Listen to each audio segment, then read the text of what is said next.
Hi hello welcome to post 360. నేను మీ మురళీ రాపల్లి. గతంలో చాలా సార్లు మనం వింటూ ఉన్నాం, ఆంధ్రప్రదేశ్ అభివృద్ధి పథంలో దూసుకెళ్తుంది అది ఇదని చంద్రబాబు నాయుడు గారు ఊకదంపుడు ఉపన్యాసాల్లో రాష్ట్ర ముఖ్యమంత్రి గారు చెప్తూనే ఉన్నారు.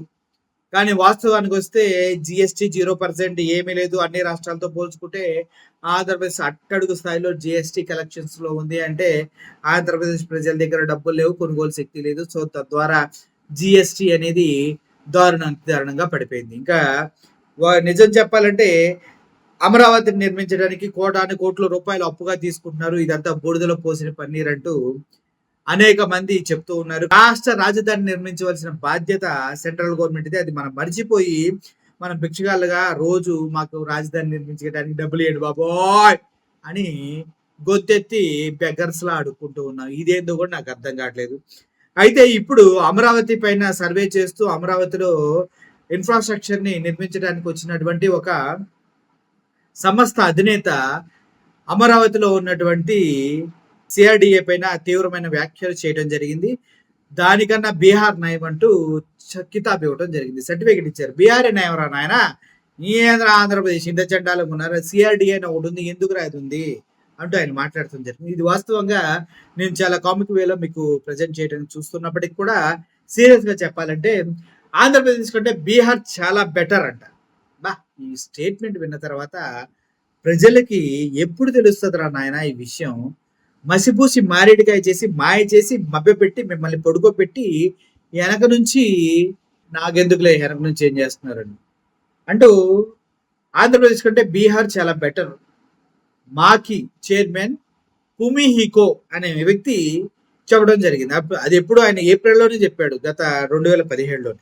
ఏపీ చెత్త పాలన అంటూ ఇప్పుడు మళ్ళీ ఆయన స్టేట్మెంట్ ఇవ్వడం జరిగింది. ఏకి పారేసిన మాకీ చైర్మన్ కుమిహికో ఆర్కిటెక్చర్ డైజెస్ట్ లో ప్రత్యేక వ్యాసం. ఆర్కిటెక్చరల్ డైజెస్ట్ అనేది ఒక మ్యాగజైన్, దాంట్లో ప్రత్యేకంగా ఒక వ్యాసం రాయడం జరిగింది. ఆంధ్రప్రదేశ్ కంటే బీహార్ బెటర్, ఆంధ్రప్రదేశ్ కంటే బీహార్ చాలా బెటర్ అంట. బెటర్ కాదు, ఏపీలో మాకు వింత అనుభవాలు. సిఆర్డిఏని స్వతంత్రంగా చెయ్యనియరు బాబు. సిఆర్డిఏని సొంతంగా పనిచేయనిస్తే ఎట్లా? అబ్బా, అంత ఈజీ కాదు.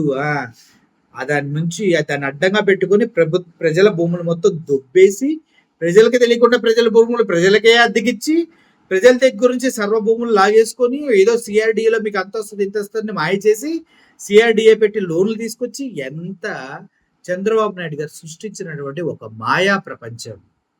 సిఆర్డిఏకి స్వతంత్ర ప్రతిపత్తి లేదు బాస్, అది అందరికీ తెలుసు. అది గవర్నమెంట్ అన్నజొండల్లోనే నడుస్తుంది. ఓకే, రాజకీయ జోక్యం ఎక్కువ, అంతా గోప్యం. ఇది మాకు అందరికి తెలుసు. రాజకీయ జోక్యం బీభత్సంగా ఉంటది. ఎక్కడ ఎవడు ఉండొద్దు, అక్కడ దళితులను ఉండకుండా చేయాలని కదా అమరావతి మొత్తం. ఎవరెవరు కొన్నారో అందరికి తెలుసు. ఓకే, అంతా గోప్యం. ఈజ్ ఆఫ్ డూయింగ్ బిజినెస్ ఒట్టి ప్రచారమే.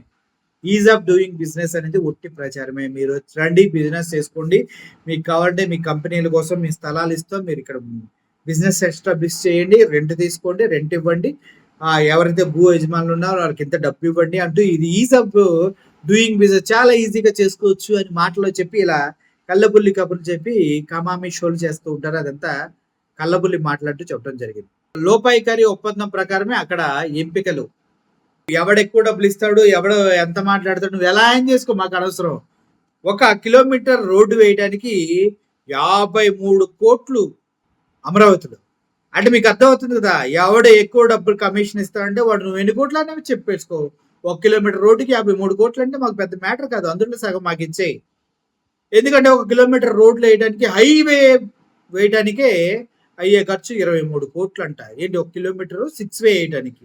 అటువంటిది అమరావతిలో ఉచ్చగుంతల్లో రోడ్లు వేయడానికి, ఆ రోడ్ల పైన చిన్న రోడ్లు వేయడానికి కూడా కిలోమీటర్కి దగ్గర 53 కోట్లు ఇస్తున్నారంటే లోపాయికారి ఒప్పందాలు ఏ రేంజ్ లో ఉంటాయో ఒకసారి అర్థం చేసుకోండి. సినిమా డైరెక్టర్ ని సంప్రదించాలట. పోస్టర్ అండ్ పార్ట్నర్ కు మా అనుభవం తప్పదు, ఎవడొచ్చినా కూడా ఇటువంటి అనుభవాలు తప్పవరా నాయన అంటూ వాళ్ళు స్పందించడం జరిగింది. మరి అమరావతిలో ఇదంతా నిజమేనంటారా? రాష్ట్ర ముఖ్యమంత్రి ప్రియతమ నేత చంద్రబాబు నాయుడు గారు ఏంటి సార్ ఇలా మాట్లాడతారు? వీళ్ళంతా నిజాలు, వీళ్ళందరినీ ఏదో ఒకటి చేసేయండి సార్. అసలు వీళ్ళు మనకి పనికిరారు సార్. ఏంది మన గవర్నమెంట్ పైన ఇంత మాట్లాడతారా సార్? లోపాయికారి ఒప్పందాలు, సిఆర్‌డీకే స్వతంత్ర ప్రతిపత్తి లేదు. అంతా చంద్రబాబు నాయుడు గారే నడిపిస్తారు. రాజకీయాలు జోక్యాలు ఎక్కువ. ఏదైనా చేయాలంటే న్యామ్ న్యామ్ న్యామ్ చేయాల్సిందే అంటూ ఏం సార్ ఈ వార్తలు తట్టుకోలేకపోతున్నాను సార్. ఏదో ఒకటి చేయండి సార్. ఎలిమినేట్ చేయండి సార్ ఇమ్మీడియేట్‌లీ. ఎలిమినేట్ దెమ్ అంటూ సవినయంగా కోరుకుంటూ సెలవు తీసుకున్నా. Thank you for watching this video. Murali signing off. Thank you so much.